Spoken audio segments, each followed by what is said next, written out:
Puluhan kepala keluarga dari 2 kampung di Kecamatan Blang Bintang mengungsi setelah pemukiman mereka terendam banjir. Selain pemukiman warga, banjir yang dipicu luapan sungai di kawasan ini juga merendam jalan penghubung antar desa.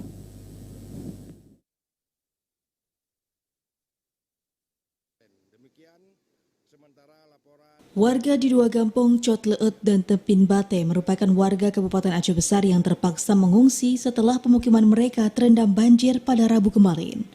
Banjir dipicu meluapnya sungai di sekitar pemukiman warga setelah diguyur hujan lebat sejak 2 hari terakhir. Selain pemukiman warga, luapan sungai juga merendam jalan penghubung antar kampung di kecamatan ini. Staf Pusdalops BPBD Aceh Besar Iqbal mengatakan warga terpaksa mengungsi karena ketinggian air di beberapa lokasi mencapai sepinggang orang dewasa. Adapun korban banjir berasal dari kampung Cotleut, 16 kakak dan warga Tepin Bate, 17 kepala keluarga. Terdiri dari orang dewasa dan anak-anak. Mereka mengungsi ke rumah kerabat mereka dan rumah tetangga.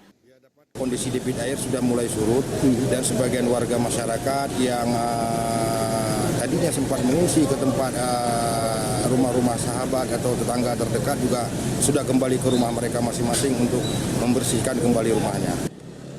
Selain di Kecamatan Blang Bintang, hujan deras mengguyur sejak 2 hari terakhir juga memicu banjir di Kecamatan Kuta Cotgli. Begitupun banjir yang dipicu luapan sungai Kerung Aceh ini tidak berdampak pada mengungsinya warga. Tidak ada korban jiwa dalam musibah ini. Meski sempat mengungsi, warga Blang Bintang dilaporkan telah kembali ke rumah mereka karena air berangsur surut. Dari Aceh Besar, Arman Konadi, TVRI Aceh melaporkan.